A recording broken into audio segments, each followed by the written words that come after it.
We are starting WFAA News at 10 with breaking news. Right now, protests against ICE are escalating across Texas. Hundreds gathered across Dallas and Austin in the last few hours. We have watched them come face to face with police, and we have seen multiple people arrested. In Austin, Texas DPS even closed the state capitol as a safety precaution. Now, of course, this comes as the protests in Los Angeles stretched into a fourth day. This is a live look at demonstrations underway there. Tonight, President Donald Trump is sending 2,000 more National Guard members to LA and activating 700 U.S. Marines. Tensions between state and federal leaders are boiling over. In the past hour and a half or so, we saw protests just outside of downtown Dallas escalate. Crowds did bring traffic to a standstill, and those protesters did come face to face with police. Cole Sullivan and I have been bringing you live coverage on WFAA+. Cole's been on scene for about 3 hours now. So what are you seeing now, Cole? Teresa, any minute now, Dallas police could move in and begin to disperse these protesters. They have given multiple warnings saying this is an unlawful assembly. I want to give you a lay of the land of where we are right now. To my left right here, this is the Margaret Hunt Hill Bridge. We are on the west side of downtown. You can see DPD officers have staged a line here. They are beginning to let some traffic through. Just in the last few minutes, we've seen that.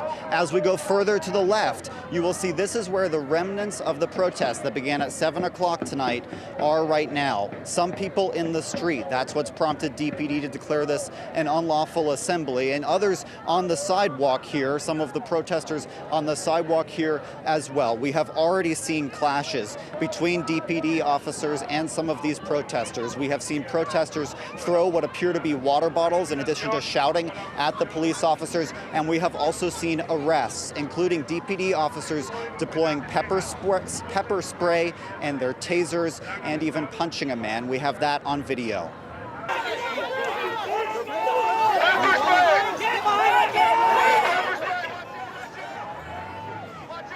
We do not know the circumstances that led up to what you're watching right there, this arrest, as protesters blocked the intersection here at Singleton and Beckley earlier this evening. We saw multiple arrests, again, pepper spray and tasers used as part of all of that.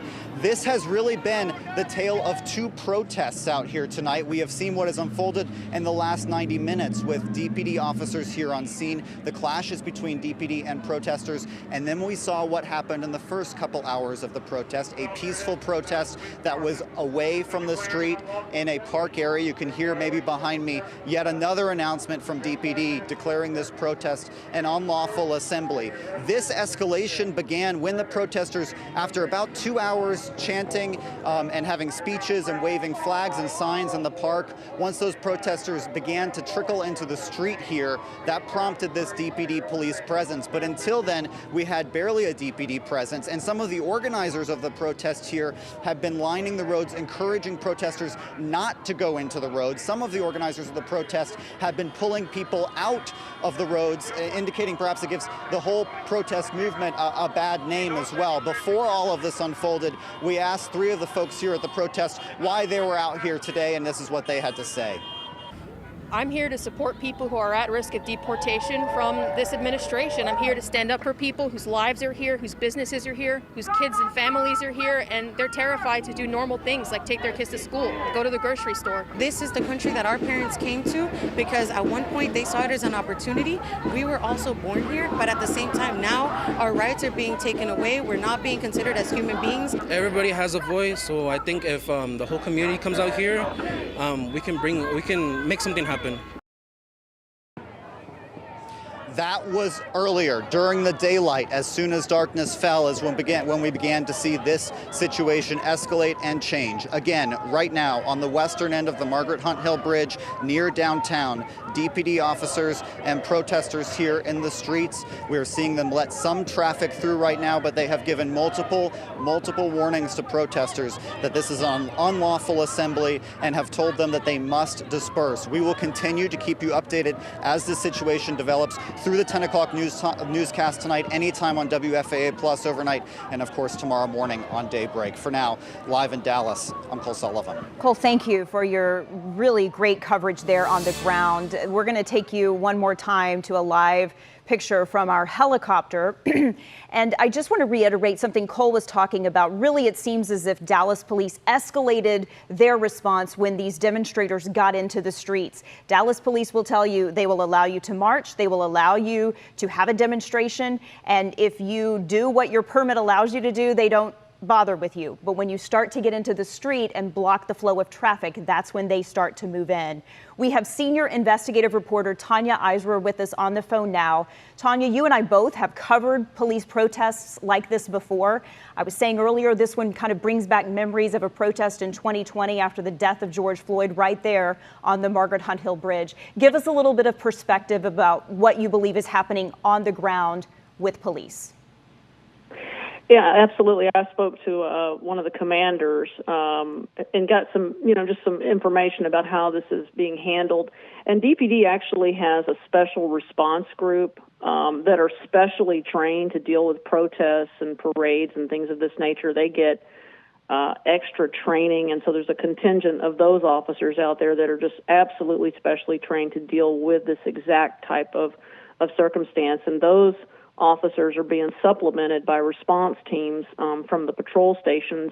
And what I'm being told is that all patrol officers get a block of training every year, get a portion of training every year on how to handle crowd response. So DPD is highly trained on how to handle these sorts of situations, and they've had a lot of experience. Like you mentioned, the situation that happened back in 2020, this is very reminiscent of that, where protesters got on the Margaret Hunt Hill Bridge, and that led to a number of arrests.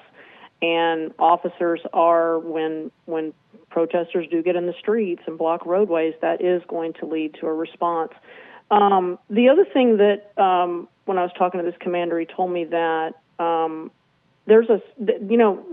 was talking about how they were telling protesters certain things, and my understanding is what he told me was there's actually a script, a legal script that they read to inform people who they are, what the rule is, and what the violation is. And in this case, they've told them this is an unlawful assembly.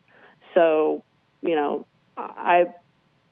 has been patient, but I would expect to start seeing them. They are, giving people clear warning that, they're going to take action to, clear the streets. All right, that's our Tanya Eiserer on the phone with us, giving us important perspective after she has spoken with someone who has deep knowledge of exactly what's going on. Tanya, thank you. And to Cole Sullivan, thank you as well. We will continue to keep an eye on what is happening in West Dallas. If it is warranted, we will continue to bring you live pictures throughout this newscast. But I do want to talk about what sparked all of this, and it was what happened in Los Angeles. Protests there in response to immigration raids and the federal response to those protests. Tonight, we know more troops are getting set to deploy to Los Angeles. 700 United States Marines are expected to arrive in the next 24 hours, and that is alongside thousands of National Guardsmen. Now, President Trump did bypass California Governor Gavin Newsom when he deployed members of the state's National Guard. It's the first time a president has done that in 60 years. In response, California is now suing the Trump administration, claiming the deployment was not legally done. Again, we are going to continue to monitor this situation in West Dallas and bring you more if it is warranted throughout this newscast.